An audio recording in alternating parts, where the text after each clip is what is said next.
জিব্রাইলের দায়িত্ব হলো সর্বপ্রথম হাসরের মাঠ থেকে তুমি আমার বন্ধুরে দাঁড় করাও। জিব্রাইল পাগল পাগল হইয়া হাসরের মাঠ তালাশ করবে রে, আল্লাহর হাবিব কোথায় আছে। গোটা হাসরের মাঠ তালাশ করবে, জিব্রাইল পাগল পাগল হয়ে যাবে, নবীরে পাবে না। যেই জিব্রাইল কতবার নবীর রোজায় আসছে, কিন্তু এখন নবীরে পায় না রে। গোটা হাসরের মাঠ তালাশ করে পাগল হয়ে যায়, নবীরে পায় না। দৌড়াইয়া জিব্রাইল গিয়া ইসরাফিল রে কয়, এই বেচারা তুই যে ফুদি, এখন তো আমি নবীর রোজা কোথায় আছে তালাশ কইরা পাই না, বইলা দে পয়গম্বর কোথায় আছে।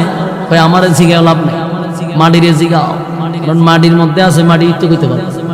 জিব্রাইল দৌড়াইয়া মাটিরে গিয়া কয়, মাটি রে, আমার দায়িত্ব পয়গম্বরকে হাসরের মাঠে দাঁড় করানো, বল তোর কোন জায়গায় হাবিবে কিবরিয়ারে রাখছস।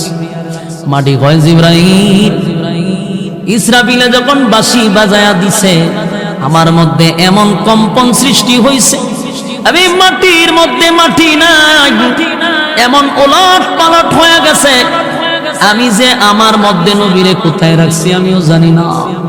কি বুঝলেন? জমিনের মধ্যে এমন জাল জ্বালা শুরু হয়েছিল, মাটি নিজেই কয় আমার মধ্যে আমি নেই, পয়গম্বর কোথায় আছে আমি জানি না। এবার আওয়াজ আসলো, জিব্রাইল রে, গোটা হাসরের মাঠে তালাশ করলে নবীরে পাইবা না। নবীর রওজা যেখানে আছে অবশ্যই সেখানে একটা নূরের আলো জ্বলতেছে, এই আলো